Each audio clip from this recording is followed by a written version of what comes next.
شهر رمضان الذي أنزل فيه القرآن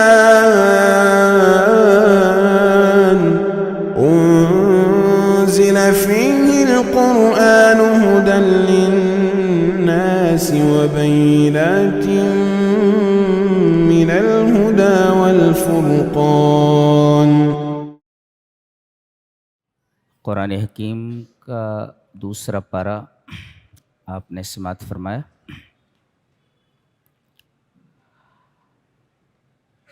اس پارے کی تفسیر کا خلاصہ پیش کیا جا رہا ہے۔ گفتگو تحویل قبلہ کے بارے میں چل رہی ہے۔ پہلے ہمارا قبلہ بیت المقدس تھا، پھر آپ کی تمنا کے مطابق ہمارا کعبہ یہ قبلہ بنا دیا گیا۔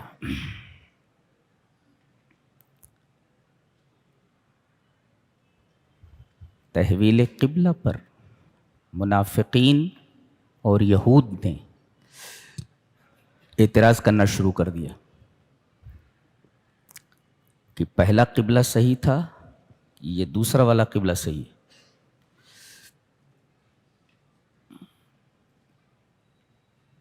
اللہ تبارک تعالیٰ نے فرمایا بے وقوف لوگ اعتراض کریں گے کہ قبلہ کیوں بدل گیا۔ ایک مفسر اس کی تفسیر میں لکھتا ہے کہ اذا رأيت احدا يعترض على الشرع فاعلم انه سفیہ، جب کسی آدمی کو دیکھو کہ وہ شریعت اسلام کے اوپر اعتراض کر رہا ہے تو جان لو کہ اس سے بڑا بے وقوف دنیا میں کوئی ہے ہی نہیں۔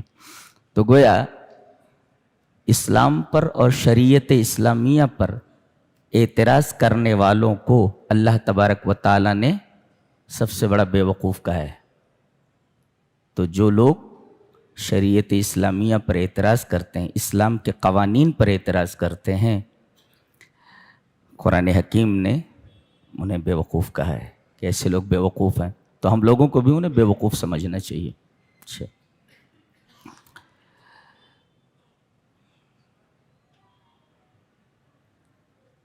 اس کے بعد فرمایا گیا کہ بعض لوگوں کو یہ شک ہوا کہ ہم نے جو بیت المقدس کی طرف منہ کر کے نمازیں پڑھی ہیں ان نمازوں کا کیا ہوا، اور جو اسی قبلے کی طرف منہ کر کے نماز پڑھتے ہوئے مر گئے ان کی نمازوں کا کیا ہوا۔ بڑا عجیب جملہ ارشاد فرمایا گیا۔ ہم اس جملے پر اس سے پہلے بھی گفتگو کر چکے ہیں، لیکن اس کے اندر جو ایک نیا نقطہ ہے وہ نقطہ ہم آپ کے سامنے پیش کرنا چاہتے ہیں۔ جواب دیا گیا کہ تم یہ کہتے ہو کہ تمہاری نمازوں کا کیا ہوا۔ جواب یہ ہے کہ اللہ تمہارے ایمان کو ضائع نہیں کرے گا۔ وَمَا كَانَ اللَّهُ لِيُضِيعَ إِيمَانَكُمْ، اللہ تمہارے ایمان کو ضائع نہیں کرے گا۔ تو پہلی بات تو یہ معلوم ہے کہ نماز بین ہی ایمان ہے۔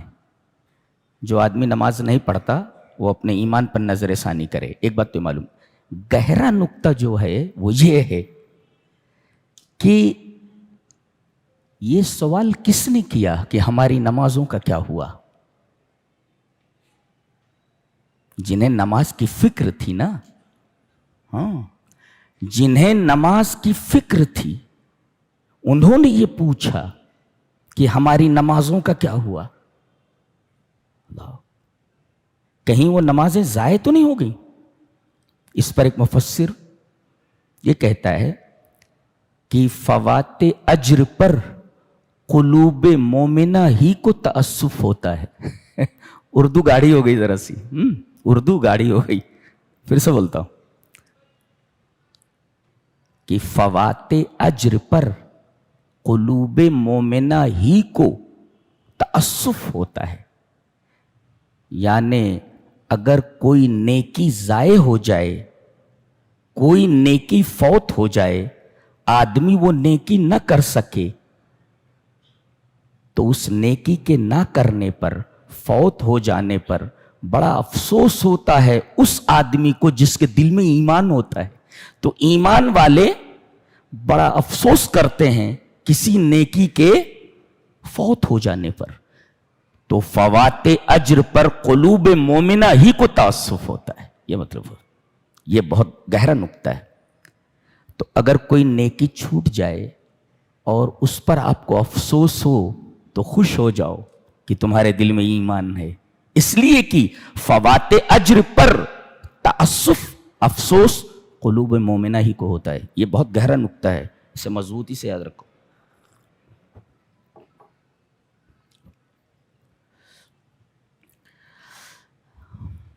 فرمایا گیا وَكَذَلِكَ جَعَلْنَاكُمْ أُمَّةً وَسَطًا. یہ امت وسط کیا ہے؟ ذرا ہم ٹھہر کر اس پر گفتگو کرنا چاہیں گے. پہلے اس آیت کریمہ کی شرح میں جو حدیث آئی ہے وہ حدیث ہم آپ کے سامنے رکھ دیتے ہیں. حضرت ابو سعید خدری رضی اللہ تعالی عنہ سے ایک روایت بخاری شریف میں آئی ہے. صحیح بخاری میں وہ روایت موجود ہے. حضرت ابو سعید خدری فرماتے ہیں کہ نبی اکرم صلی اللہ علیہ وسلم نے ارشاد فرمایا کہ قیامت کے دن سب سے پہلے جو رسول ہیں نوح، ان کو اور ان کی امت کو بلایا جائے گا اللہ کے حضور، ادھر آ جاؤ. حضرت نوح علیہ السلام کی امت اور حضرت نوح علیہ السلام جناب باری میں کھڑے ہوں گے. اللہ ان سے پوچھے گا پہلے نوح سے، حل بلغت، ہم نے جو پیغام آپ کو دے کر بھیجا تھا آپ نے وہ پیغام اپنی امت کو پہنچا دیا؟ قال نعم یا ربی. حضرت نوح فرمائیں گے ہاں اے میرے رب، تو نے جو پیغام مجھے دے کر بھیجا تھا میں نے وہ پیغام اپنی امت تک پہنچا دیا. پھر اس کے بعد اللہ پوچھے گا ان کی امت سے حل بلغکم، اس آدمی نے، ہمارے نبی نے کیا یہ پیغام تم تک پہنچایا؟ فیقولون اللہ، کہیں گے نہیں، انہوں نے تیرا پیغام ہم تک پہنچایا ہی نہیں. اب حضرت نوح علیہ السلام پریشان ہیں. اللہ پوچھے گا من یشہد لک، گواہ کون ہے؟ گواہ کون ہے کہ اے نوح تم نے میرا پیغام اپنی امت تک پہنچا دیا تھا؟ گواہ لاؤ. تو حضرت نوح فرمائیں گے کہ میرے گواہ محمد صلی اللہ علیہ وسلم اور آپ کی امت ہیں. اللہ. پھر نبی کریم صلی اللہ علیہ وسلم کو لایا جائے گا اور ہم لوگ وہاں حاضر ہوں گے، آپ کی امت، اور پھر گواہی دیں گے کہ تیرے اس نبی نے تیرا پیغام تیری امتوں تک پہنچا دیا تھا. اسی وجہ سے کہا گیا یہ امت امت وسط ہے. لِتَكُونُوا شُهَدَاءَ عَلَى النَّاسِ، کہ یہ گواہ بنے گی لوگوں کے اوپر. ہاں اچھا، ایک نقطہ یہ مستفاد ہوا اس آیت کریمہ سے کہ نبی کریم صلی اللہ علیہ وسلم تمام امتوں پر گواہ ہوں گے، مگر خیر الخلق، آپ چونکہ تمام مخلوقات میں سب سے بہتر ہیں، آپ کے اوپر کوئی گواہ نہیں ہوگا، آپ پر اور آپ کی امت پر کوئی گواہ نہیں ہوگا. بل هو الشہید علی کافت الامم، بلکہ آپ تمام امتوں کے اوپر گواہ ہوں گے لیکن آپ اور آپ کی امت پر کوئی گواہ نہیں ہوگا. یہ بات معلوم ہے یہاں پر، یعنی ہمارے نبی اور ہم، نبی اور آپ کی امت، یہ تمام امتوں پر گواہ ہوگی لیکن کوئی امت نبی پر اور نبی کی امت پر گواہ نہیں ہوگی. یہ معلوم ہوا اس آیت کریمہ سے. اس لیے کہا گیا لِتَكُونُوا شُهَدَاءَ عَلَى النَّاسِ، تم ہوگے گواہ لوگوں پر. وَيَكُونَ الرَّسُولُ عَلَيْكُمْ شَهِيدًا، اور رسول تمہارے اوپر گواہ ہوں گے. جی، امت گواہی دے گی اور پھر رسول تائید کریں گے کہ ہاں امت صحیح کہہ رہی ہے. جی، یہ بات معلوم ہے. وسط کسے کہتے ہیں؟ وسط، وسطن اے عدلن، جی، اے خیارن، سب سے بہتر. گویا کہ یہ امت نبی کی سب سے بہتر امت ہے. ہاں، اس لیے کہ سب سے افضل نبی دیا گیا جناب محمد رسول اللہ صلی اللہ علیہ وسلم، سب سے افضل کتاب دی گئی قرآن حکیم، سب سے افضل قبلہ دیا گیا خانہ کعبہ. تو جس کا نبی سب سے افضل ہو، جس کی کتاب سب سے افضل ہو، اور جس کا قبلہ سب سے افضل ہو، ظاہر ہے کہ وہ افضل الامم ہے. اس وجہ سے اس سے امت وسط کہا گیا ہے، یعنی تمام امتوں میں سب سے افضل، سب سے عادل، سب سے جی.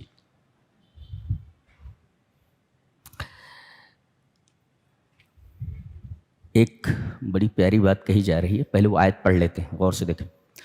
وَلَئِنْ أَتَيْتَ الَّذِينَ أُوتُوا الْكِتَابَ بِكُلِّ آيَةٍ مَا تَبِعُوا قِبْلَتَكَ وَمَا أَنْتَ بِتَابِعٍ قِبْلَتَهُمْ وَمَا بَعْضُهُمْ بِتَابِعٍ قِبْلَةَ بَعْضٍ وَلَئِنِ اتَّبَعْتَ أَهْوَاءَهُمْ مِنْ بَعْدِ مَا جَاءَكَ مِنَ الْعِلْمِ إِنَّكَ إِذًا لَّمِنَ الظَّالِمِينَ.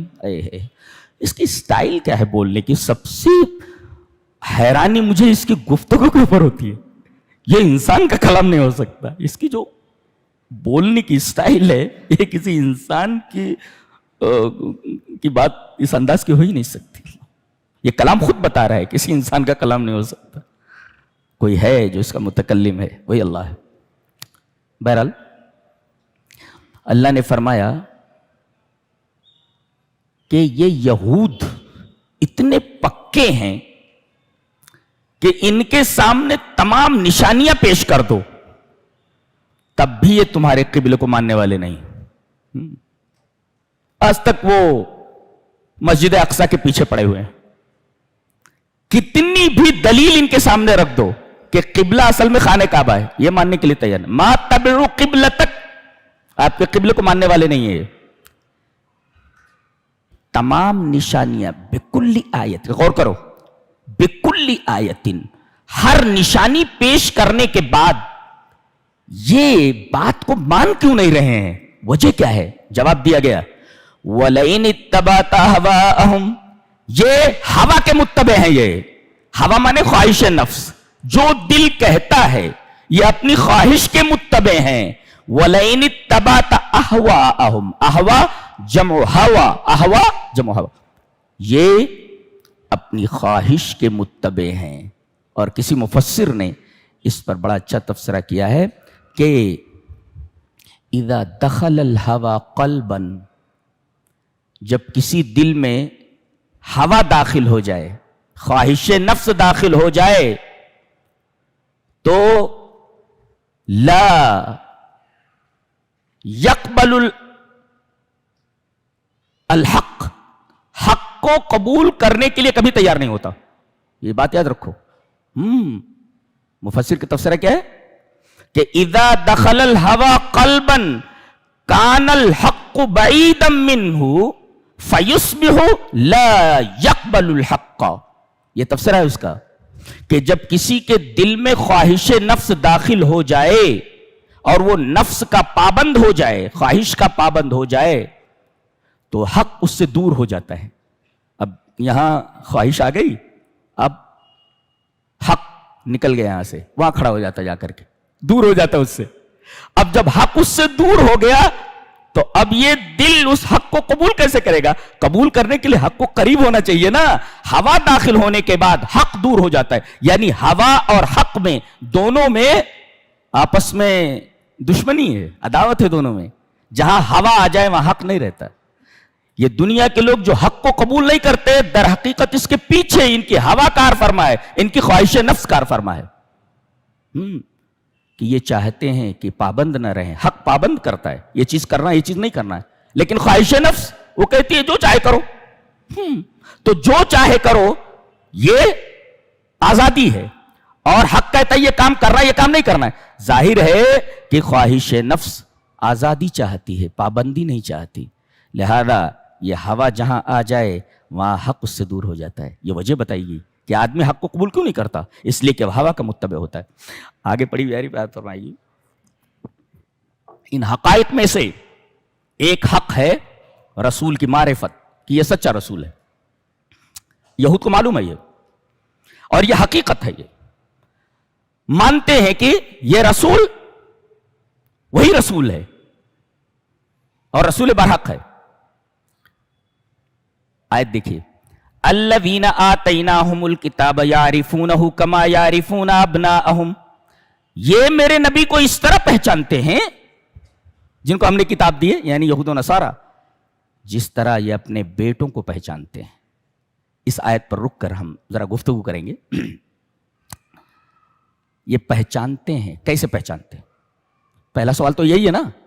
یہ پہچانتے ہیں نبی کو میرے جیسے اپنے بیٹوں کو پہچانتے ہیں. جیسے انسان لاکھوں میں اپنے بیٹے کو پہچاننے میں غلطی نہیں کر سکتا، نہیں کرتا، ایسے ہی یہ میرے رسول کو پہچانتے ہیں، غلطی نہیں کر سکتے رسول کو پہچاننے میں. سوال پیدا ہوا کیسے پہچانتے ہیں؟ یہ اس کا جواب دیا گیا ہے 9ویں پارے میں، یجدونہ مکتوبا عندہم فی التوراۃ والانجیل، اس لیے کہ یہ آپ کے بارے میں لکھا ہوا پاتے ہیں تورات اور انجیل میں. تورات اور انجیل میں مکمل آپ کے اوصاف ہے، اس میں لکھا ہوا پاتے ہیں. یجدونہ مکتوبا ریٹن، یجدونہ مکتوبا عندہم فی التوراۃ، ان کے پاس جو تورات ہے اس کے اندر پورے اوصاف آپ کے لکھے ہوئے ہیں، جس سے جو شکل بنتی ہے وہ جناب محمد رسول اللہ صلی اللہ علیہ وسلم. تو یہ کیسے جانتے ہیں؟ ان کی کتابوں میں لکھا ہوا ہے. اچھا، اس طرح پہچانتے ہیں جیسے اپنے بیٹوں کو پہچانتے ہیں. ایک سوال ہے، یہ کہنا چاہیے تھا، یہ اس طرح پہچانتے ہیں کما یعرفون انفسہم، جیسا کہ وہ اپنے آپ کو پہچانتے ہیں. ایسا بولنا چاہیے تھا نا. آدمی اپنے سے زیادہ کس کو پہچانتا ہے؟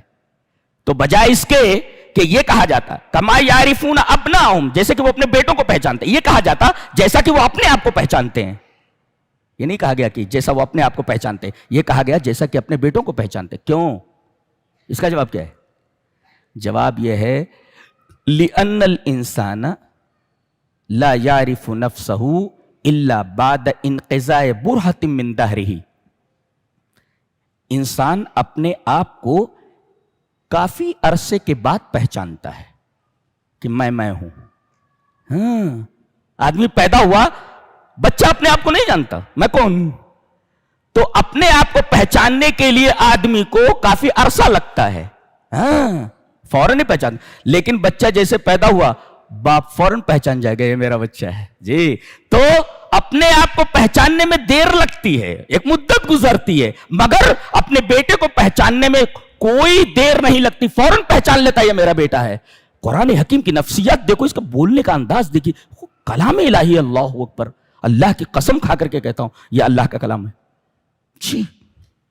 یہ اس طریقے کی گفتگو ہوتی ہے. یہ دلائل دیکھیے، الذین آتیناہم الکتاب یعرفونہ کما یعرفون ابناءہم، یہ پہچانتے ہیں کیسے؟ ان کی کتابوں میں لکھا ہوا ہے. اس طرح پہچانتے ہیں اپنے آپ کو نہیں، جیسے اپنے بیٹے کو پہچانتے ہیں. بیٹی کیوں نہیں کہا گیا؟ آپ سمجھ لو. جی جی سمجھتے ہیں نا. جی جی، اس لیے کہ بیٹوں کے عضو مخصوص کو آدمی دیکھ سکتا ہے. جی، بیٹی کے بارے میں پرہیز کیا جائے. جی جی، سمجھتے ہیں نا اس کو. جی جی، هذه نکتۃ لطیفہ. اللہ نے فرمایا اینما تکونوا یاتی بکم اللہ جمیعا ان اللہ علی کل شیء قدیر.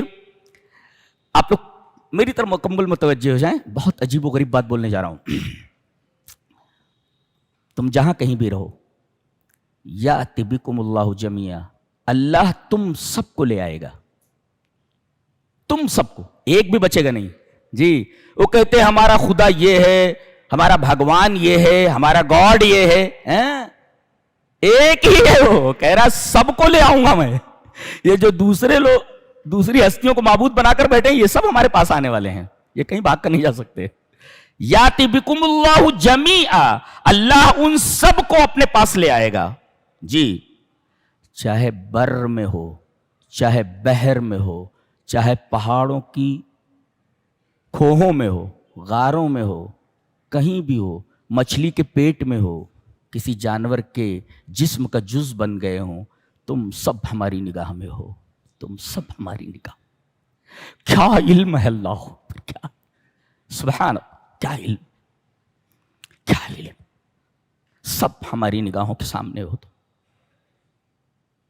علم دیکھ رہے ہیں. کہیں بھی رہو تو سمندر کی گہرائیوں میں چلے جاؤ، مچھلی کے پیٹ میں چلے جاؤ، کسی جانور نے کھا لیا اس کا جزو بدن بن جاؤ، تمہارے جسم کا ایک ایک ذرہ ہماری نگاہوں کے سامنے ہے. علم دیکھ رہے ہیں آپ، تصور نہیں کر سکتا اللہ. اور لے آئے گا، کیوں لے آئے گا؟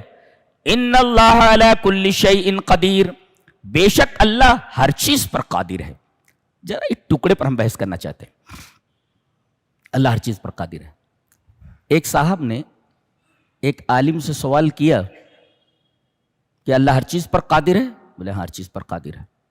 کہا کہ اللہ ہر چیز پر قادر ہے تو کیا کوئی ایسا پتھر پیدا کر سکتا ہے جس کو وہ خود نہ اٹھا سکے؟ اگر پیدا نہیں کر سکتا تو عاجز ہے، اور پیدا کرنے کے بعد پتھر کو اٹھا نہ سکے تو عاجز ہے. سوال سمجھ میں آیا؟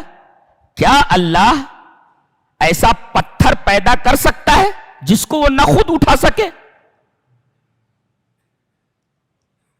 اگر پیدا نہ کر سکے تو عاجز ہے، خالق نہیں ہو سکتا. اور اگر پیدا کرنے کے بعد اس کو اٹھا نہ سکے، عاجز ہے، نہیں اٹھا سکتا، قادر نہیں ہے. پیدا نہ کر سکے تو قادر نہیں، اور اٹھا نہ سکے تو عاجز. شیخ زبیر علی زئی رحمہ اللہ سے یہ سوال پوچھا گیا. آپ نے بڑا سادہ سا جواب دیا. وہ بڑا سادہ جواب ہے لیکن میں اس کا منطقی جواب بعد میں دوں گا. شیخ نے جواب دیا کہ اللہ قادر بھی ہے اور اللہ خالق بھی ہے. خالق بھی ہے اور قادر بھی ہے، اور تمہارا یہ سوال کفر پر مبنی ہے. ایک سادہ سا جواب ہے بس اتنا ہی. ان کے کہنے کا مطلب یہ تھا کہ اس طریقے کے سوالات رب تعالیٰ کی جناب میں نہیں کرنا چاہیے، گستاخی اللہ کی شان میں، بچا جائے. تو انہوں نے ایک سادہ سا جواب دے دیا. کیا؟ کہ اللہ خالق بھی ہے اور اللہ قادر بھی ہے، اور تیرا یہ سوال کفر پر مبنی ہے. انہوں نے جواب دے دیا. میرا جواب سنیں. ہم نے علم المنطق میں پڑھا ہے، لاجک میں، منطق کی بہت ساری کتابیں ہم لوگوں نے پڑھی ہے. تو اس میں ایک اصول بتایا گیا ہے کہ محال جو ہوتا ہے وہ زیر قدرت نہیں ہوتا. وہ آپ لوگوں نے تو پڑھا نہیں ہے. جی سو علماء ہے، تھوڑا بہت تو جانتے ہوں گے. وہ محال زیر قدرت نہیں. وضاحت: قدرت میں نقص نہیں ہے، بلکہ اس محال میں نقص ہے کہ وہ قدرت کے تحت نہیں آ سکتا. پھر سے بولتا ہوں، منطق ہے نا. محال زیر قدرت نہیں. کیا مطلب؟ نقص یا کمی قدرت میں نہیں ہے، بلکہ نقص اس محال میں ہے کہ وہ قدرت کے تحت نہیں آ پا رہا ہے. مثال دیکھو، یہاں بلب کو لگانے کے لیے ساکٹس لگا دیے گئے ہیں 10. فرض کیجئے 10 ساکٹ ہیں، 1 2 3 4 5 6 7 8. یہ 10 جو ہے ساکٹ لگا دیے گئے ہیں کہ اس میں بلب کو لگایا جائے تو بلب روشن ہو جائے گا. برابر؟ 10 بلب لگائے گئے، سارے کے سارے جل گئے، روشن ہو گئے. 10 کو نکال لیا گیا، 2 بلب کو بعد میں لگایا گیا، وہ نہیں جل رہے ہوں. کیوں؟ اس لیے کہ وہ فیوزڈ ہیں. فیوز ہے. یہ جو 2 بلب بعد میں لگائے گئے یہ دونوں کے دونوں فیوز ہیں. اب کیا کوئی یہ کہہ سکتا ہے کہ کمی الیکٹریسٹی میں ہے، بجلی میں ہے؟ کمی بجلی میں نہیں، نقص بجلی میں نہیں ہے، نقص اس بلب میں ہے کہ فیوزڈ ہے. یہ ایک مثال ہے تقریب الفہم کے لیے کہ کمی الیکٹریسٹی میں نہیں، بجلی تو آ رہی ہے. اب کوئی یہ کہے کہ وہ 10 بلب تو جل رہے ہیں، 10 بلب تو جل رہے ہیں، بالکل جل رہے ہیں وہ. یہ دو بلب کیوں نہیں جل رہے ہیں؟ اس لیے کہ ان کے اندر جلنے کی صلاحیت نہیں ہے یہ جی. فیوز بلب روشن نہیں ہوتا، اس کے اندر وہ قدرت نہیں ہے، تو یہ محال زیر قدرت نہیں ہوتا. ہاں اس مثال کو سامنے رکھیں، بہت ساری مثال بنا سکتے ہیں آپ جی. تو کمی قدرت میں نہیں ہے، کمی اس محال چیز میں ہے کہ فیوز بلب روشن نہیں ہوتا، محال ہے نہیں ہوتا ہو.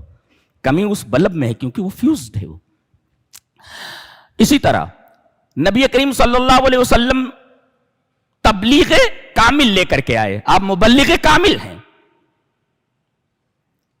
آپ کی تبلیغ کامل ہے. اب کوئی یہ سوال کرے کہ نبی کی تبلیغ کامل تھی تو ابو جہل اور ابو لہب ایمان کیوں نہیں لائے؟ یہ سوال ہے.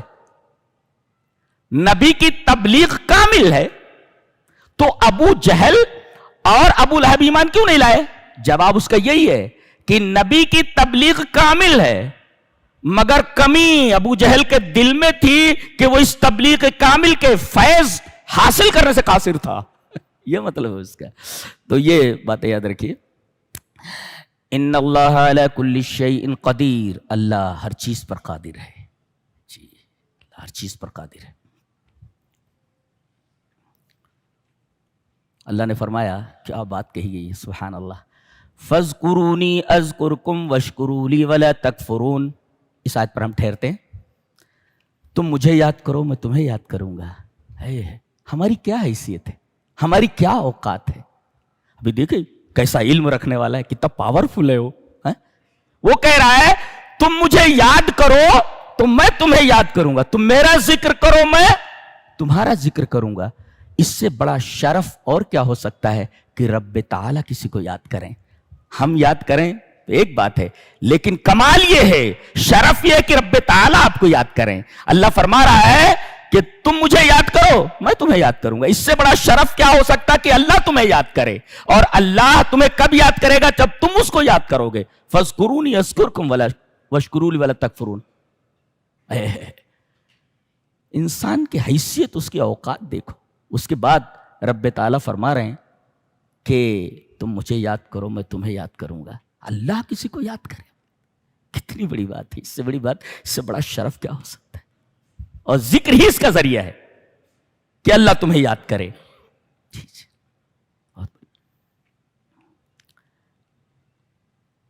ابن جبیر نے کہا ہے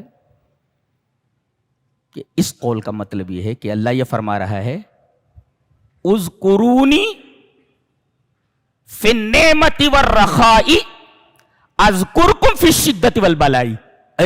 کیا بات کہی ہے سعید ابن جبیر نے. وہ کہتے ہیں کہ اس آیت کا مطلب یہ ہے کہ تم مجھے خوشحالی میں اور نعمتوں میں یاد کرو. جب ہم نے تم نے نعمت دے رکھی ہے، خوشحالی دے رکھی ہے، خوشحالی میں ہمیں یاد کرو. نعمتیں تمہارے پاس ہیں تو تم مجھے یاد کرو. تو نعمت اور خوشحالی میں مجھے یاد کرو گے تو میں تمہیں مصیبت اور پریشانی میں یاد کروں گا. اللہ. اور اس کی دلیل کیا ہے؟ اللہ نے فرمایا کہ فَلَوْلَا أَنَّهُ كَانَ مِنَ الْمُسَبِّحِينَ لَلَبِثَ فِي بَطْنِهِ إِلَى يَوْمِ يُبْعَثُونَ. اگر یونس جو مچھلی کے پیٹ میں چلے گئے تھے، اگر یہ تسبیح نہ بیان کرتے تو ہم ان کو قیامت تک مچھلی کے پیٹ میں رکھتے. مچھلی بھی زندہ رہتی اور یہ آدمی بھی زندہ رہتا. پاور دیکھو اللہ. مچھلی بھی زندہ رہتی اور یہ آدمی بھی زندہ رہتا. قیامت تک ہم اس کو مچھلی کے پیٹ میں رکھتے تھے. تو یہ اللہ کی تسبیح بیان کرتے تھے خوشحالی میں. تو اللہ تبارک و تعالیٰ نے پریشانی میں ان کو یاد رکھا اور انہیں مچھلی کے پیٹ سے نکالا. فَلَوْلَا أَنَّهُ كَانَ مِنَ الْمُسَبِّحِينَ لَلَبِثَ فِي بَطْنِهِ إِلَى يَوْمِ يُبْعَثُونَ. اچھا، اور ایک خاص بات اور ہے کہ ذکر کے بعد شکر ہے. ذکر کے بعد شکر ہے. اور شکر کا مطلب سمجھتے ہیں؟ لَئِن شَكَرْتُمْ لَأَزِيدَنَّكُمْ. اگر تم اللہ کا شکر ادا کرو گے تو تمہاری نعمتوں میں اضافہ ہوگا. تو نعمتوں میں اضافہ چاہتے ہو تو اللہ کا شکر ادا کرو. اور اللہ کا شکر ادا کرنے کا وسیلہ کیا ہے؟ شکر کب ملے گا؟ شکر کے گھر میں ہم کیسے داخل ہوں؟ کہا کہ الذکر بوابۃ الشکر. مفسر نے لکھا کہ الذکر بوابۃ الشکر، کہ ذکر یہ شکر کا گیٹ ہے. ہاں، یہ ذکر ہے اور یہ شکر ہے. اب یہ ذکر ہے, یہ گیٹ لگا ہوا ہے, اب یہ شکر کے گھر میں داخل ہونا چاہ رہا ہے تو یہ ذکر کے گیٹ سے داخل ہو. یہ ذکر ہے, یہ ذکر کے گیٹ سے داخل ہو. اگر ذکر کر رہا ہے تو اسی گیٹ سے داخل ہو کر کے شکر کے گھر میں آئے گا. فالذکر بوابۃ الشکر, اگر شکر کے گھر میں داخل ہونا ہے تو ذکر کے گیٹ سے داخل ہو. الذکر بوابۃ الشکر, یہ ایک مفسر کی تفسیر ہے.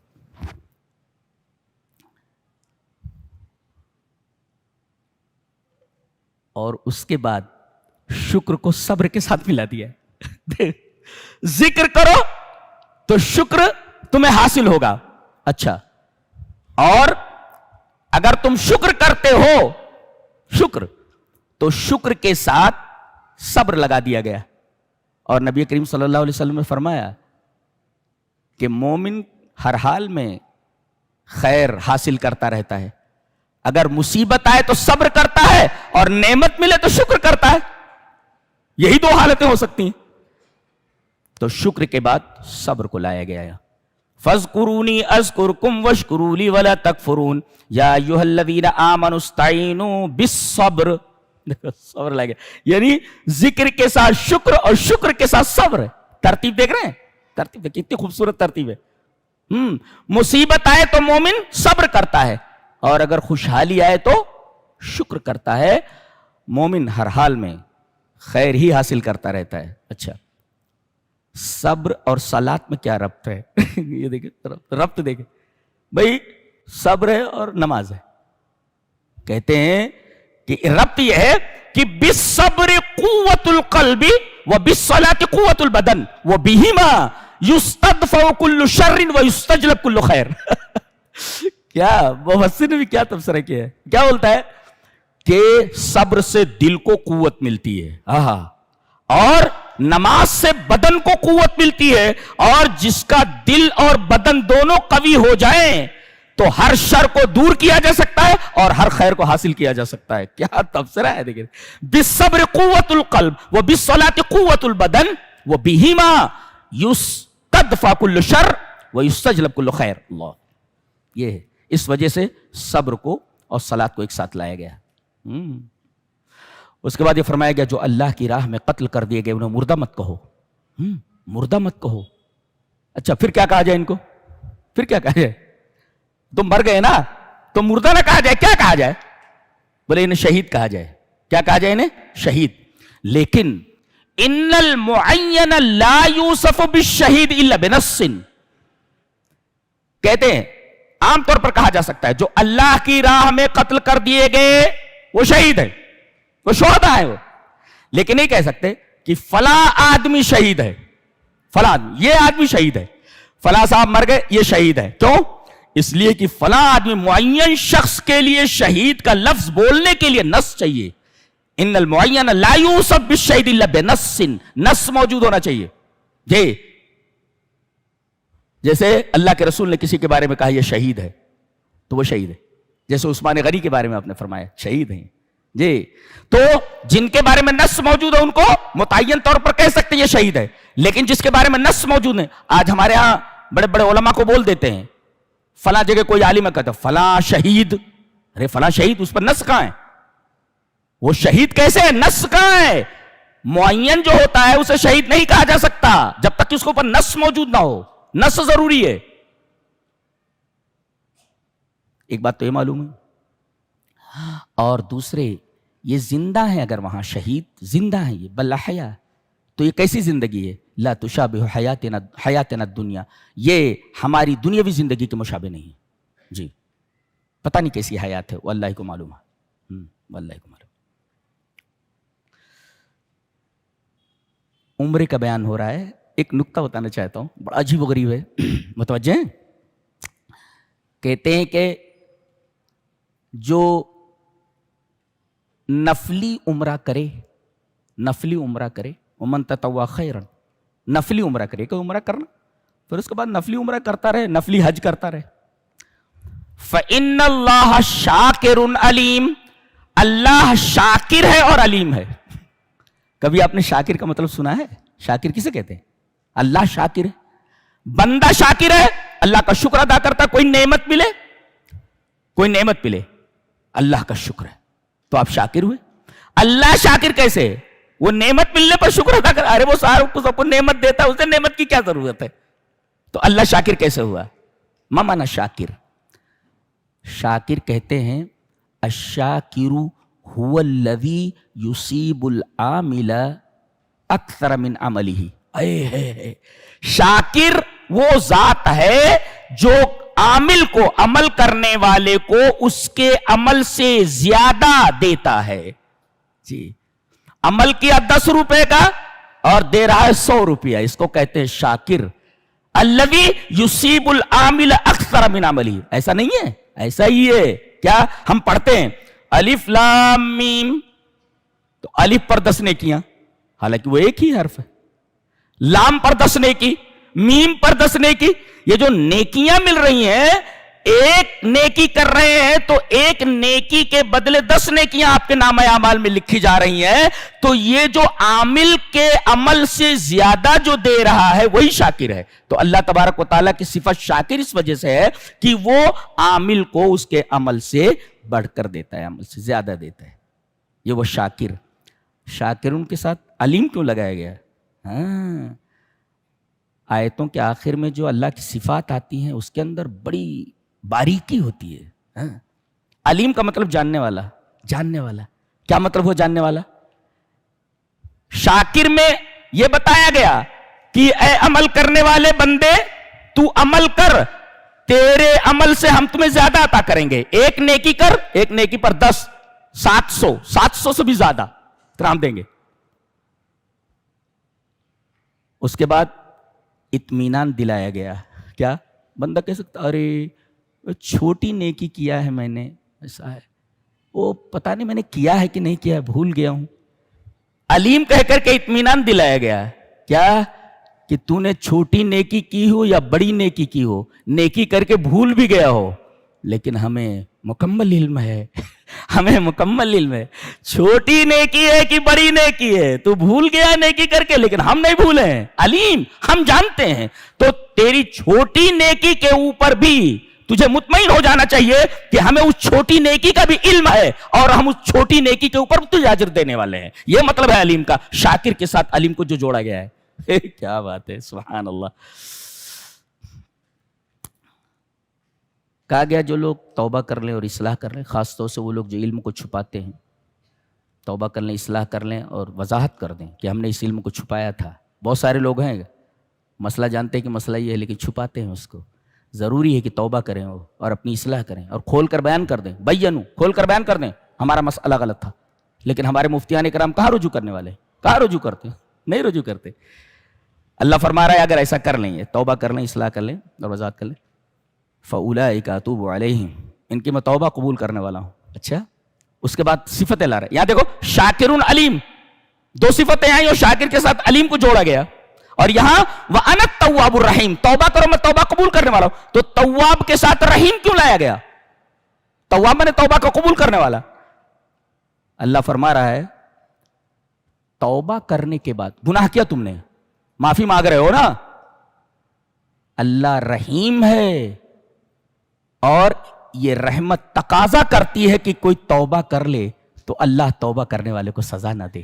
یہ اس کی رحمت کا تقاضا ہے. سو التواب کے ساتھ الرحیم لایا گیا. بات سمجھ میں کچھ آ رہی ہے کہ نہیں؟ ارے یہ اسرار ہیں, سب اسرار ہیں یہ. اس کے لیے اولو الالباب ہونا ضروری ہے. قرآن حکیم ان لوگوں کو اپیل کرتا ہے, ان لوگوں کے ذہنوں کو جو اولو الالباب ہیں, جن کے پاس دماغ ہے. یہ احمق لوگوں کے لیے نہیں ہے جی. پوری کتاب اسرار و رموز سے بھری ہوئی ہے. تواب کے ساتھ رحیم کیوں لایا گیا؟ ریپیٹ کرتا ہوں, کوئی آدمی کوئی غلطی کرتا ہے اور معافی مانگ لیتا ہے. اچھا, اللہ اس کی معافی کو قبول کر لیتا ہے, معاف کر دیتا ہے. کیوں؟ اس لیے کہ وہ رحیم ہے. وہ اور رحیم کہہ کر کے بتایا گیا کہ اس کی رحمت کا تقاضا یہ ہے کہ توبہ کرنے والے کی توبہ کو قبول کر لے, اور رحم کا تقاضا یہ ہے کہ توبہ کرنے والے کو سزا نہ دے. جی, معاف کر دے, اس کو سزا نہ دے. اس وجہ سے تواب کے ساتھ رحیم لایا گیا. اس کے بعد توحید کا بیان ہے اور پھر توحید کے دلائل دیے گئے. توحید کے دلائل دیکھو, ان فی خلق السماوات والارض، زمین اور آسمان کی تخلیق دیکھو.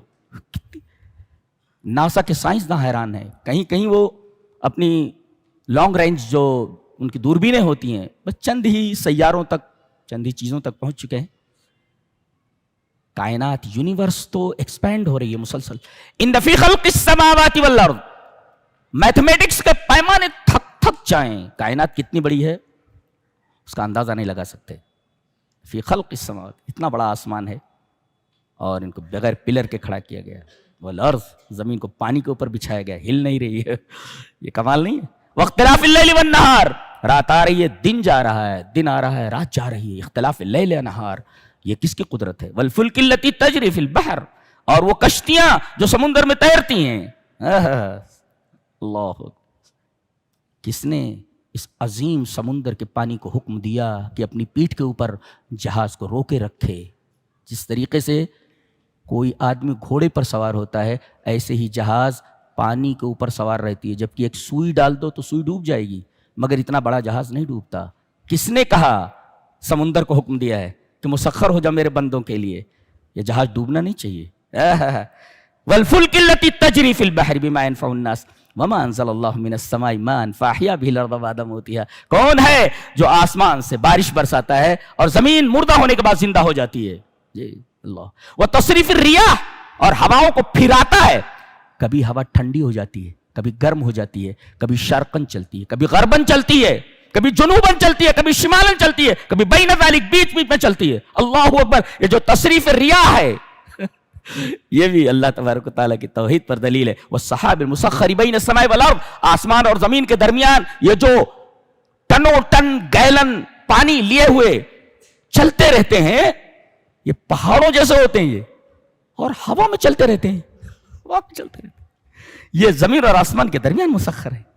گیلنوں پانی لیے ہوئے، گرتے نہیں ہیں. یہ کس نے روک رکھا ہے؟ اللہ نے فرمایا لآیات لقوم یعقلون، یہ نشانی ہے ان لوگوں کے لیے جن کے پاس عقل ہے. دیکھو عقل کو اپیل کیا گیا ہے. لآیات لقوم یعقلون، جس کے پاس عقل ہے ان کے لیے نشانیاں ہیں. اور جو ان سے نصیحت نہ حاصل کر سکے ان نشانیوں سے، اس کے پاس عقل نہیں، یہ بے عقل آدمی ہے وہ. لآیات لقوم یعقلون. اس کے بعد بڑی پیاری بات فرمائی گئی، غور سے سنیں. دیکھو توحید بیان کی گئی اور اس کے بعد توحید کے دلائل دیے گئے کہ یہ سب جب کوئی انسان نہیں کر سکتا.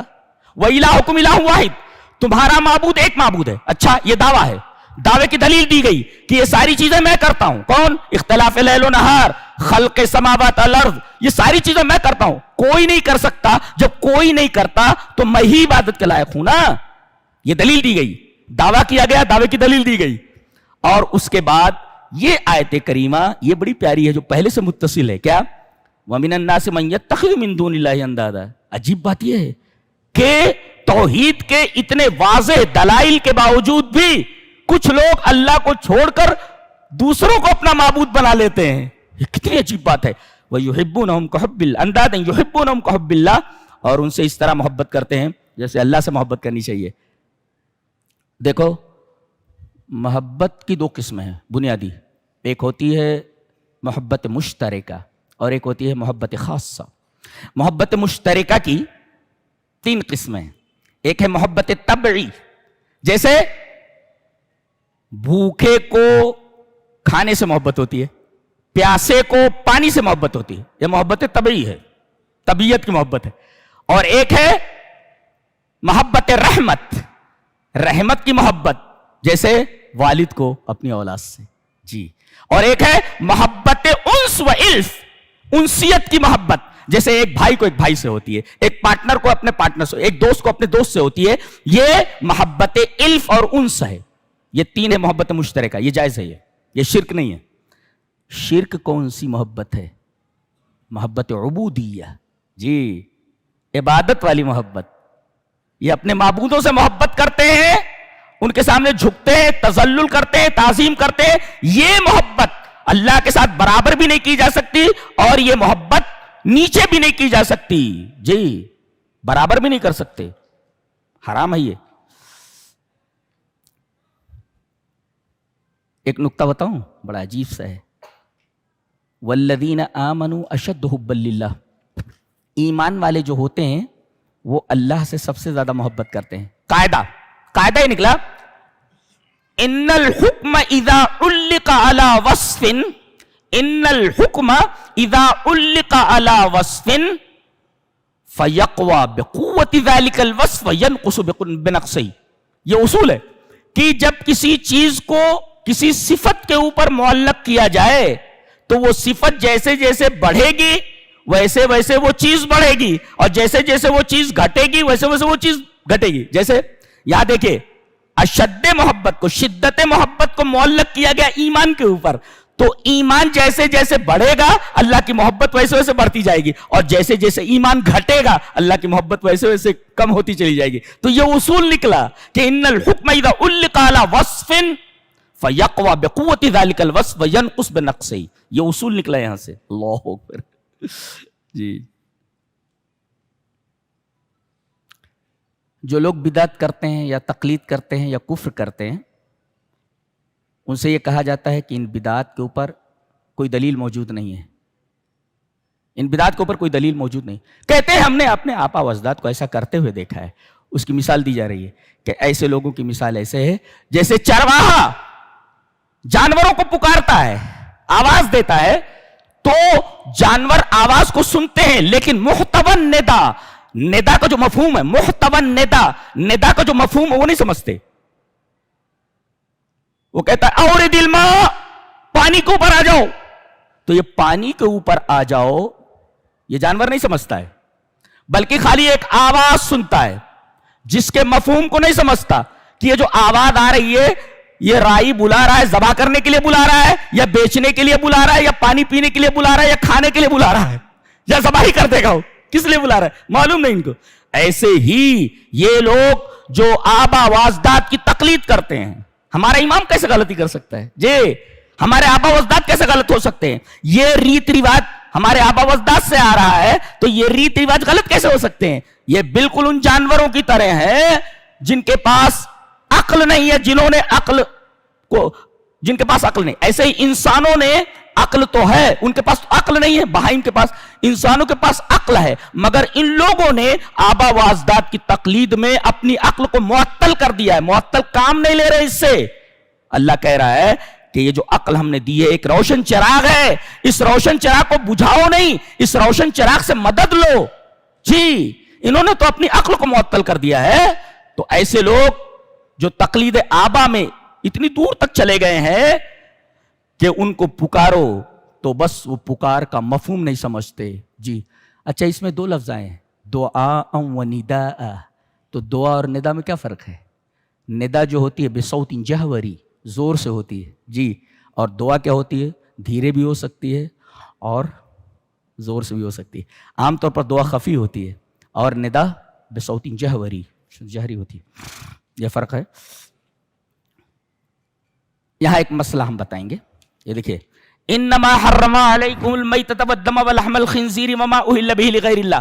اس میں دیکھیں کتنی چیزوں کو حرام کیا گیا ہے, خون, مردار, خنزیر کا گوشت اور غیر اللہ کے نام پر ذبح کی ہوئی کوئی چیز. یہ چار چیزیں ہیں. ہم نکتہ بتائیں گے اس پر اور پھر آگے ایک اصول پر بحث کریں گے ہم.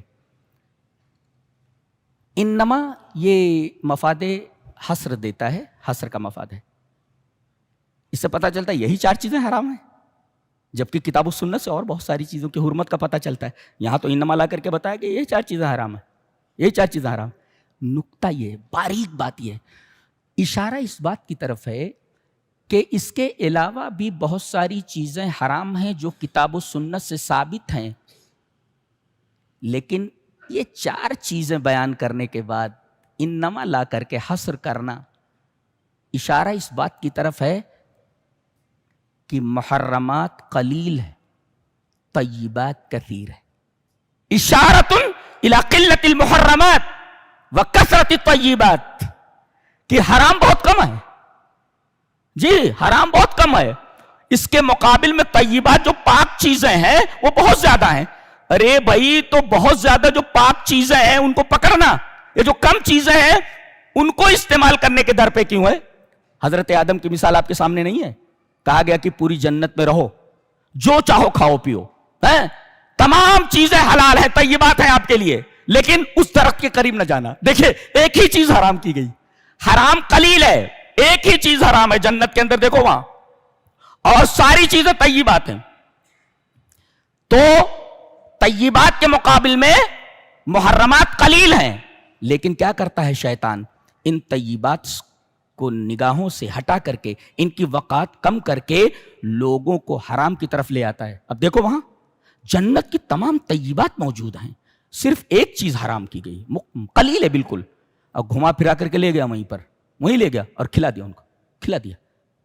ایسے ہی شیطان کا کام کیا کرتا ہے, طیبات پھیلی ہوئی ہیں, کثیر ہیں, ان سے نظر ہٹا کر کے دماغ لگا دیتا ہے محرمات کے اوپر اور محرمات تک پہنچا دیتا ہے. ہذا دقیق, ہذه نقطة لطیفة فی هذه الآیہ. جی تو انما حرم علیکم المیتۃ والدم ولحم الخنزیر. والدم پر ہم بحث کر لیں, کیا روزے میں خون دینا جائز ہے؟ جی جی, دم مسفوح حرام ہے. اندر جو خون ہے, اندر جو خون موجود ہے وہ حرام نہیں ہے, بلکہ دم مسفوح جو باہر نکلتا ہے وہ حرام ہے. ایک بات یاد رکھیں, دم مسفوح حرام ہے. اس کی تشریح جو 8ویں پارے میں آئی ہے. اچھا, روزے میں خون دے سکتے ہیں؟ جی دے سکتے ہیں, لیکن آپ کے روزے کے اوپر کوئی اثر نہ پڑے. جی جی, خون دے سکتے ہیں. دلیل کیا ہے؟ دلیل یہ ہے کہ نبی کریم صلی اللہ علیہ وسلم نے روزے کی حالت میں حجامہ کرایا, جس کو کپنگ تھراپی بولتے ہیں. اب کپنگ تھراپی میں کیا ہوتا ہے, جگہ جگہ کٹ لگا کر کے وہ سینگی رہتی ہے, اس سے خون کو کھینچتے ہیں. وہ پہلے طریقہ تھا, اسے فسٹ کھلوانا کہتے ہیں, فسٹ کھلوانا, جو اس کو کہتے ہیں کپنگ تھراپی, جگہ جگہ کٹ مار کر کے خون کو نکالنا. جو نبی کریم صلی اللہ علیہ وسلم نے حالت روزہ میں کپنگ تھراپی کرائی, حجامہ کرایا, اور حجامہ میں زیادہ خون نکلتا ہے, کافی خون نکل جاتا ہے. نبی کریم صلی اللہ علیہ وسلم نے حجامہ کروایا, خون زیادہ نکلنا, خون نکلنا. اس سے علماء نے ثابت کیا ہے کہ روزے کی حالت میں خون نکالا جا سکتا ہے, تو خون نکال کر کے دوسرے کو دیا جا سکتا ہے, یہ معلوم. لیکن ایک حدیث اس کے خلاف ملتی ہے, کیا کہ افطر الحاجم والمحجوم, کہ حجامہ کرنے والا اور جو حجامہ کروائے دونوں کے دونوں کا روزہ ٹوٹ گیا. یہ حدیث منسوخ ہے نبی کریم صلی اللہ علیہ وسلم کے اس عمل سے. نبی کریم صلی اللہ علیہ وسلم نے حالت روزہ میں حجامہ کروایا. آپ کا یہ عمل منسوخ کرتا ہے اس حدیث کو, جو حدیث ہے افطر الحاجم والمحجوم. جی جی,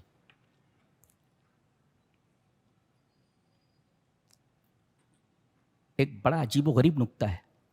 اللہ تبارک و تعالی 2 طریقے کے خبائث کو حرام کرتا ہے, ایک خبائث حسیہ, ایک خبائث معنویہ. خبائث حسیہ سے بدن کو تکلیف پہنچتی ہے, بدن کو ضرر پہنچتا ہے, اور خبائث معنویہ سے دل متاثر ہوتا ہے, دل خراب ہوتا ہے, روح خراب ہوتی ہے. تو 3 ہے خبائث حسیہ. مردار بدن کے لیے نقصان دہ, خون بدن کے لیے نقصان دہ, لحم الخنزیر بدن کے لیے نقصان دہ, اور وما اہل بہ لغیر اللہ, وما اہل بہ, جس جانور کے اوپر اللہ کا نام نہ لیا گیا ہو, یہ خبائث معنویہ ہے, یہ اس سے روح متاثر ہوتی ہے, شرک ہے یہ. تو شرک سے روح فاسد ہوتی ہے, روح خراب ہو جاتی ہے. تو اللہ تبارک و تعالی جہاں خبائث حسیہ سے ہم کو دور رکھنا چاہتا ہے, خبائث معنویہ سے بھی دور رکھنا چاہتا ہے, اس لیے کہ جہاں وہ بدن کی تربیت کرتا ہے, بدن کے اچھا کرنے کے لیے سامان مہیا کرتا ہے, اسی طریقے سے روح کی اصلاح کے لیے بھی سامان مہیا کرتا ہے. اس وجہ سے وما اہل لغیر اللہ, وما اہل بہ لغیر اللہ کو حرام قرار دے دیا گیا. لیکن حرام چیز ایک جگہ حلال ہو جاتی ہے. جی, فمن اضطر, اگر آدمی اضطرار کی حالت میں آ جائے, یعنی کوئی آپشن نہ رہ جائے, کوئی آپشن نہ رہ جائے, یہ ہے مطلب. اضطرار کا مطلب کوئی آپشن نہ رہ جائے اس حرام چیز کے علاوہ. اگر آپشن موجود ہے تو یہ حرام چیز استعمال نہیں کر سکتے آپ. ایون دوا کے اندر بھی, تداوی میں ویسا نہیں کر سکتے. آپشن اگر موجود ہے تو, آپ بھوکے ہیں, مر رہے ہیں, جان جانے کا خطرہ ہے, سور کا گوشت کے علاوہ کوئی آپشن موجود نہیں, آپ کھا سکتے ہیں, کھا سکتے ہیں. کوئی حرام دوا ہے اور دوسرا آپشن موجود نہیں اس مرض کے لیے, ڈاکٹر بولتا ہے یہی دوا ہے, خالی حرام ہے, یہ آپشن نہیں, سیکنڈ آپشن نہیں ہے, تو کیا کرنا, وہ دوا لے لینا. اگر آپشن موجود ہے تو وہ دوا نہیں لے سکتے آپ, لیکن آپشن موجود نہیں ہے تو آپ وہ دوا لے لیں, حرام ہے. اب یہاں ایک سوال پیدا ہوا کہ وہ جو دوا لے رہے ہیں آپ وہ تو حرام ہے، اور نبی کریم صلی اللہ علیہ وسلم نے فرمایا کہ اللہ نے حرام چیز میں شفا رکھی ہی نہیں ہے. اللہ اکبر. تو شفا کیسے ہوگی؟ سوال سمجھ میں آیا؟ ارے ایسے بیٹھے ہوئے تو کچھ سمجھ بھی نہیں آ رہا. سمجھ میں آ رہا ہے برابر.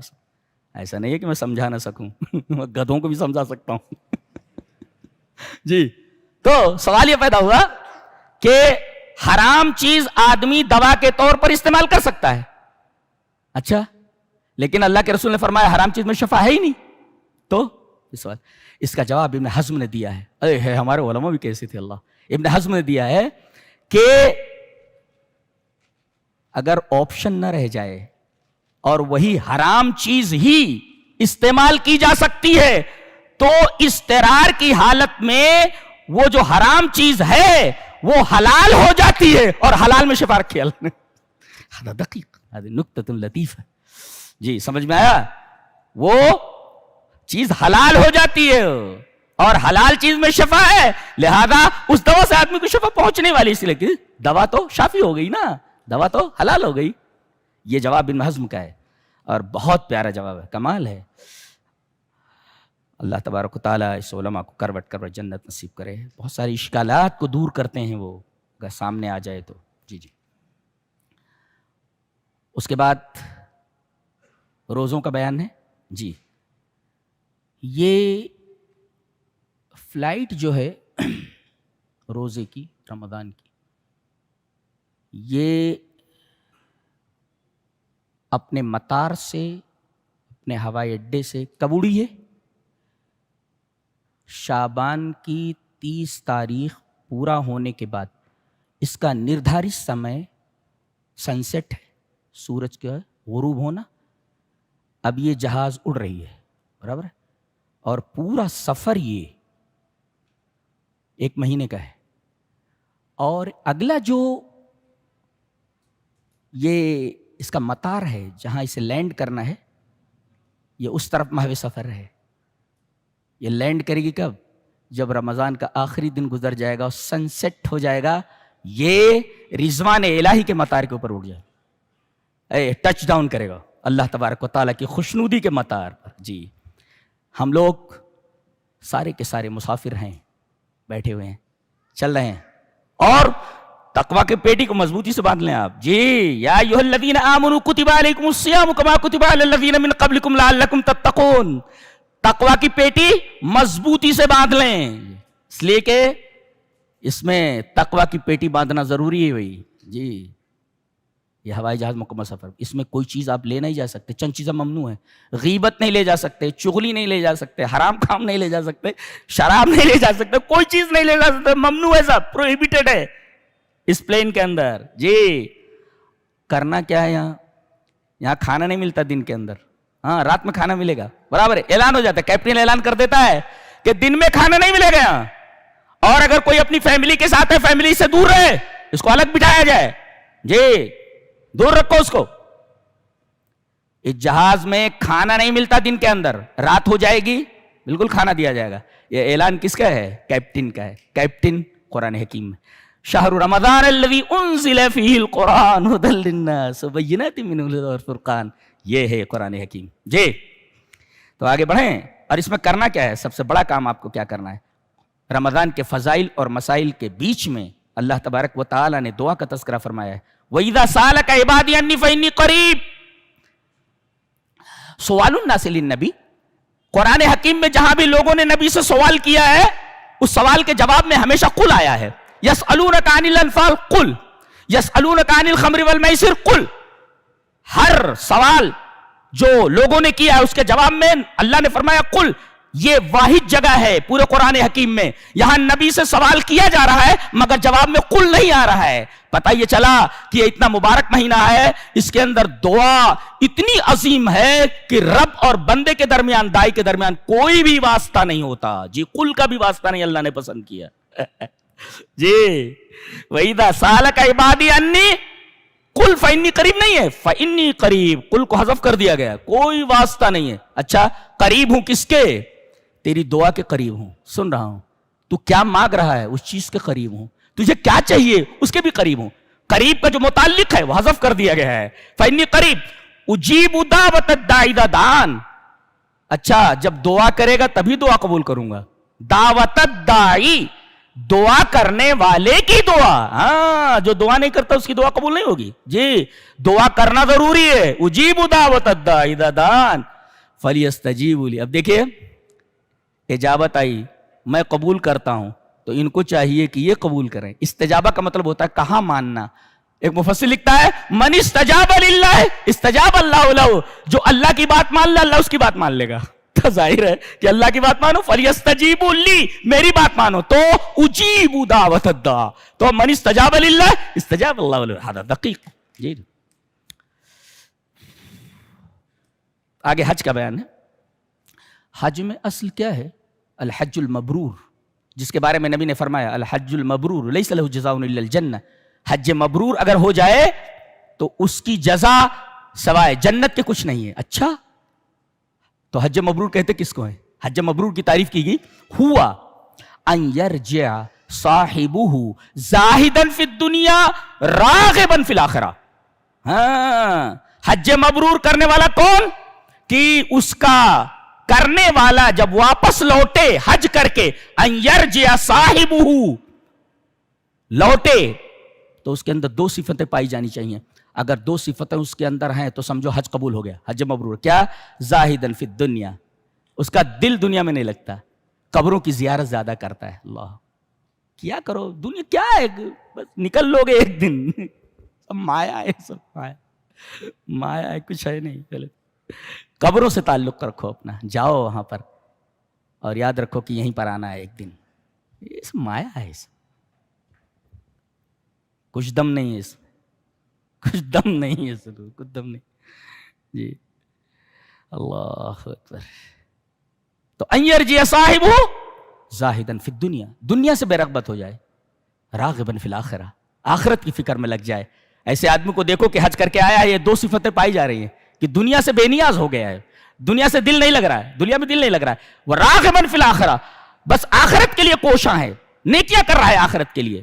اللہ تو سمجھو کہ اس کا حج حج مبرور ہے. اور یہ حج اگر کسی کو نصیب نہ ہو تو ٹور کے سوا کچھ بھی نہیں. دس از ٹور, ٹور, ٹور. جی کچھ نہیں. اسی وجہ سے اللہ نے فرمایا فاستبقوا الخیرات, یہیں کہیں کہا گیا, فاستبقوا الخیرات یہیں کہیں کہا گیا ہے. جی نیکیوں میں سبقت کرو. ایک مفسر لکھتا ہے سبقت مطلب ہوتا ہے ریس کرنا. ریس میں کیا ہوتا ہے, ایک دوڑ رہا ہے, دوسرا کوشش کرتا ہے اس کے آگے نکل جائیں, تو استباق کہتے ہیں ریس کرنے کو. فاستبقوا الخیرات, نیکیوں میں سبقت کرو. کیوں؟ یہ جلدی کرنے کے لیے, مبادرہ کیوں ہے, جلدی جلدی کرو نیکیوں میں. کیوں؟ اس لیے کہ یفجع المرض, اچانک بیمار ہو سکتے ہو, اچانک مر سکتے ہو, اچانک ایسے بن سکتے ہو کہ تم نیکیاں نہ کر سکو. تو قبل اس کے کہ تم کسی بیماری میں مبتلا ہو جاؤ, نیکیاں نہ کر سکو, کسی بیماری میں مبتلا ہو جاؤ, روزہ نہ رکھ سکو, کسی بیماری میں مبتلا ہو جاؤ کہ حج نہ کر سکو, کسی بیماری میں مبتلا ہو جاؤ کہ اور نیکیاں نہ کر سکو, استبقوا الخیرات, نیکیاں جلدی جلدی بٹور لو. اس لیے کہ زندگی کا کچھ بھروسہ نہیں ہے اور کسی آفت کا کوئی بھروسہ نہیں, کب آ جائے اب کب کیا ہو. اسی وجہ سے اللہ تبارک, کیا بات ہے, ایک ایک حکم ایسا ہے آپ ذری سے لکھنے کے لائق ہے, سونے کے پانی سے لکھا جائے قرآن حکیم کی ایک ایک بات کو, جسے ہم کو پتہ نہیں ہے کچھ. دنیا کی کتنی کتابیں میں نے پڑھی ہیں, ہزاروں کتابیں پڑھ چکا ہوں. اللہ اکبر, ناولس انگلش میں, عربی میں, کتنی کتابیں پڑھ چکا ہوں, لیکن قرآن حکیم کو دیکھنے کے بعد پتہ چلتا ہے کہ اللہ اکبر کیسی کتاب ہے, کیسی کتاب ہے. پاسنگ بھی نہیں اس کے, کوئی پاسنگ بھی نہیں اس کے سامنے. دنیا کی کوئی بھی کتاب, دنیا کی کوئی بھی کتاب. ایک نکتہ بتاؤں, جہنمی جہنم کے سامنے جب جائیں گے تو جہنم کا داروغہ پوچھے گا الم یاتکم نذیر, بہت غور سے سنو, کیا تمہارے پاس کوئی ڈرانے والا نہیں ہے؟ بولے آیا تھا. بولے کیوں, پھر ادھر کیوں آ گئے؟ وقالوا كنا نسمع او ناقل, نہ نسمع, کاش کہ ہم سنتے. اللہ 5 سینسز ہے نا, چکھنا, سننا, چھونا, تو یہ ایک ہی سینس کا حوالہ کیوں دے رہے ہیں, کاش کہ ہم سنتے. ایک بہت بڑا مفکر ہے, کیا نام اس کا دیکھے, بوٹیمر ایل جیڈلر, ایسے کچھ نام اس کا, بہت بڑا مفکر ہے وہ. اس کی کتابیں ملینس میں بکتی ہیں, پڑھو اس کو. اس کی کتاب ہے how to listen, how to listen, سنے کیسے؟ پوری کتاب لکھ پا رہا ہے اس نے. اور قرآن حکیم نے بتایا وَقَالُوا لَوْ كُنَّا نَسْمَعُ, اور اس کے بعد ناقل, سوچو اس پر لکھا ڈائلیکٹک, پوری کتاب اس کی عقل کو. کیسی کتاب ہے, پڑھو گے تو پتہ چلتا ہے قرآن کیا ہے. ہم پڑھتے ہیں, ہم جانتے ہیں کہ قرآن حکیم کیا ہے, ہم جانتے ہیں کہاں سے بات کہی جا رہی ہے. اللہ کتنی باعظمت کتاب ہے, سبحان اللہ, کتنی باعظمت کتاب ہے. یہ لوگ پوچھیں شراب اور چوہے کے بارے میں. حضرت عمر رضی اللہ تعالیٰ عنہ فرماتے ہیں کہ شراب جو ہے انما تذہب المال والعقل, شراب جو ہے یہ مال کو بھی برباد کر دیتی ہے اور عقل کو بھی لے جاتی ہے اور مال کو بھی, پیسہ دینا پڑتا ہے نا, اور عقل بھی چلی جاتی ہے. پڑا رہتا ہے کہیں پی کر کے نالے والے میں. جی اسی وجہ سے اس کے لیے 2 سزائیں ہیں. ایک تو حد ہے اس کے اوپر, جوتوں سے مارو, ڈنڈوں سے مارو, ایک حد ہے اس کی, اور دوسرے آخرت میں جس کے لیے سزا ہے تو سزا ہے. 2 گڑبڑیاں ہیں اس کے اندر, لہذا 2 سزائیں اس کے لیے. قرآن ہے کہ پوری عجیب کتاب ہے, عجیب کتاب ہے. بتایا گیا کہ کوئی مشرک کسی مشرکہ سے شادی نہیں کر سکتا. جی کوئی مشرکہ کسی مشرک لڑکے سے شادی نہیں کر سکتی. جی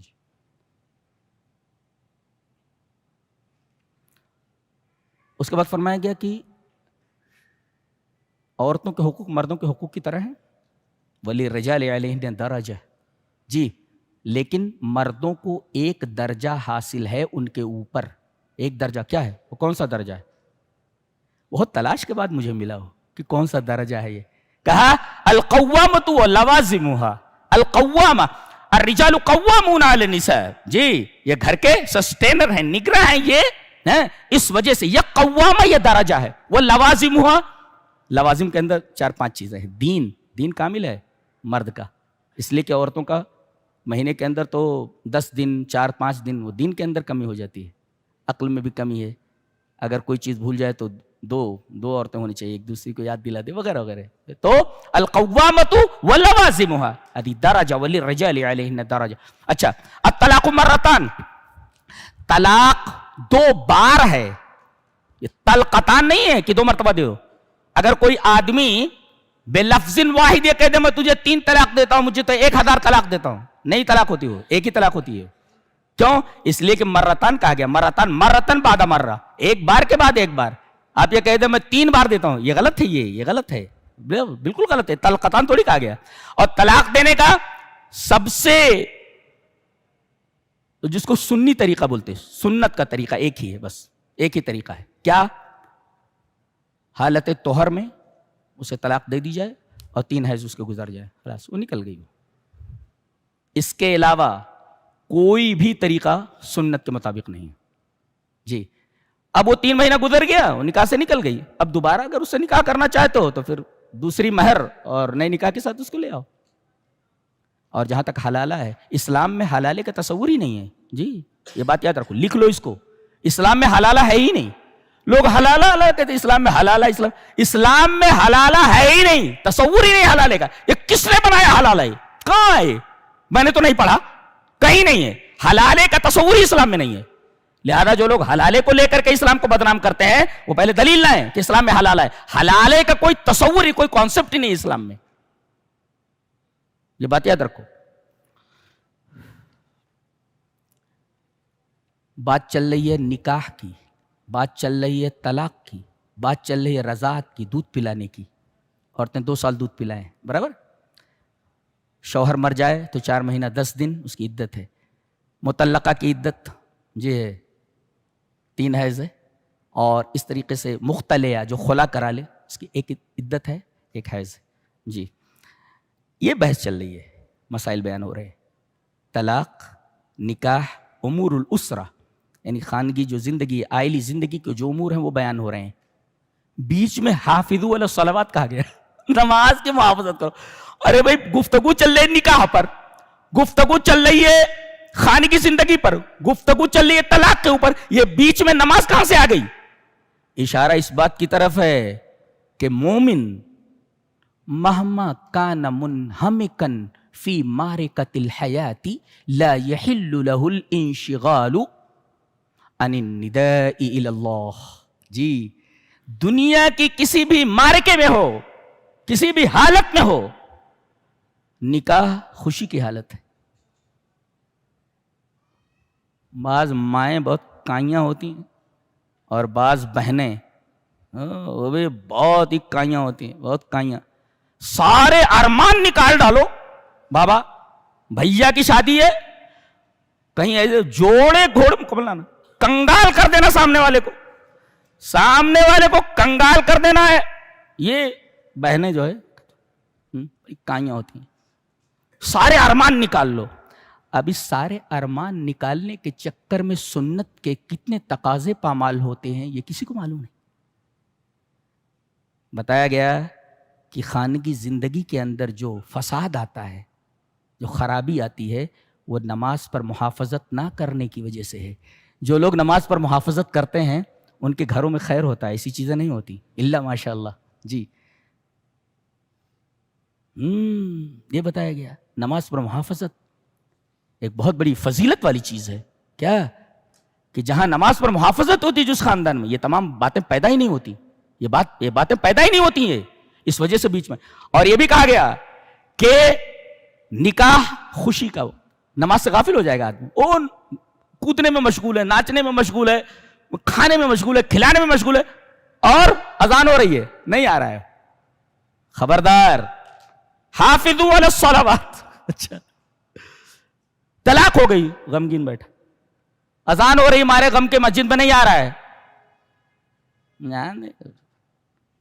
لا لا لا بس, چاہے غم ہو چاہے خوشی ہو. کچھ معاملات آ گئے, امور الاسرہ, خاندانی کچھ باتیں آ گئی, اس پر گفتگو ہے. اذان ہو رہی ہے, کوئی نہیں جا رہا, سارے بیٹھے بحث کر رہے ہیں. تو کوئی بھی زندگی کا معرکہ ہو, کسی بھی معرکے کے اندر آپ اللہ تبارک و تعالیٰ کی ندا کو جو مسجد سے بلند ہو رہی ہے آپ نظر انداز نہیں کر سکتے. حافظوا علی الصلوات والصلاۃ, اور خاص طور سے عصر کی نماز, صلاۃ وسطیٰ سے مراد عصر کی نماز. کیوں؟ اس لیے کہ وقت ایسا ہوتا ہے کہ لوگ تھکے تھکائے اپنے کام سے واپس آنے والے ہوتے ہیں. ایسے وقت میں اللہ کی ندا پر آواز دینا یہ ایمان کی دلیل ہے. یہ بتایا گیا. اللہ سبحان اللہ وبحمدہ سبحان اللہ العظیم. کتنی پیاری کتاب ہے, کتنی پیاری کتاب. یہودیوں نے ایک دفعہ شرارت کی تو ان کے اوپر مسلط کر دیا گیا جالوت کو. وہ آیا اور تابوت سکینہ, جس کو یہ جنگ میں آگے آگے رکھتے تھے اور اس سے سکون حاصل کرتے تھے, وہ لے کر کے چلا گیا. اس کے اندر حضرت موسیٰ علیہ السلام اور حضرت ہارون علیہ السلام کے کچھ بقایا تھے اس کے اندر رکھے ہوئے تھے, تو لے کر کے چلا گیا. اب یہودیوں کو بڑی شرمساری ہوئی. انہوں نے وقت کے نبی سے, غالباً سموئیل ہیں, کون ہیں وقت کے نبی سے, قرآن حکیم ان کا نام نہیں ہے, تو کوئی نبی تھے, تو اپنے نبی سے انہوں نے کہا کہ کسی کو کمانڈر ان چیف بنا دیجیے اور ہم لڑنا چاہتے ہیں جالوت سے, ہم تابوت سکینہ لائیں گے ان سے. تو حضرت نے طالوت کو کمانڈر ان چیف بنایا. اس پر اعتراض, ان کا کام ہی اعتراض کرنا تھا, بال کی کھال نکالنا اور نبی کی بات پر اعتراض کرنا ان کا شیوا تھا یہودیوں کا. اب طالوت کو کہہ دیا کہ طالوت بنے, کہا یہ تو غریب آدمی ہے, یہ ہمارا کمانڈر ان چیف کیسے بن سکتا, تو غریب. ارے بھائی لڑنے کے لیے غریبی نہیں, اس کے اندر لڑنے کے لیے دو چیزیں ہونا ضروری ہے. کیا؟ زادہ بسطۃ فی العلم والجسم. ایک تو علم حرب, لڑائی کے اصول سے واقف ہو, اور دوسرے جسم یعنی قوت نافذہ اس کے پاس ہو, ینفذ الحق, حق کو نافذ کر سکے. یہ دونوں چیزیں. پتہ یہ چلا کہ کمانڈر بنانے کے لیے, اپنا نیتا بنانے کے لیے دو چیزیں ضروری ہیں. ایک تو اس کے پاس علم ہونا چاہیے, علم السیاسہ, علم, اور دوسرے جسم ہونا چاہیے کہ وہ قوانین کو نافذ کر سکے. جی یہ مستحق ہوتا ہے دوسرے کے مقابل میں. اس وجہ سے ان کو طالوت کو بنایا گیا. پھر لڑائی ہوئی, آزمائے گئے. کچھ لوگ کہتے ہیں کہ یہ جتنا بڑا جو لشکر تھا, جو خالص تھا, یہ اتنا ہی تھا جتنا بدر کے اندر تھے, جتنا بدر کے اندر صحابہ تھے, اتنا ہی لشکر تھا. اس کے بعد لڑائی ہوئی اور جالوت کو حضرت داؤد علیہ السلام جو اس لشکر میں تھے اور نوجوان تھے, انہوں نے اس کو قتل کیا. اور یہ لوگ بہت قلیل تھے, 313 تھے, اور پورا لشکر تھا ان کا. اللہ تبارک و تعالیٰ نے ان کو فتح عطا فرمائی. قانون دیکھو, فہزموہم بإذن اللہ, ان کو ہزیمت ہوئی, ان کو شکست ہوئی. کیوں؟ اللہ کے حکم سے. پتہ چلا کہ جنگ کثرت سے نہیں لڑی جاتی بلکہ تقوی سے لڑی جاتی ہے. گویا میزان التقوی یغلب میزان القوی, طاقت کی میزان پر غالب ہوتا ہے تقوی کا ترازو اور تقوی کی میزان. لہذا لیست العبرہ بالکثرہ، کثرت کا اعتبار نہیں ہے، بلکہ اللہ تبارک و تعالی کے تقوی یہ اس کا اعتبار ہے. گویا کہ لیست العبرۃ بالقوہ بل العبرۃ بالصفوہ. اچھے لوگ ہونا چاہیے، بالکل خالص لوگ ہونا چاہیے، تب اللہ تبارک تعالیٰ ایسے لوگوں کے بارے میں فتح کا حکم فرماتا ہے، اس کا اذن فرماتا ہے. یہ رہا دوسرے پارے کا خلاصہ. اللہ ہمیں نیک عمل اور اچھی سمجھ کی توفیق عطا فرمائے. وآخر دعوانا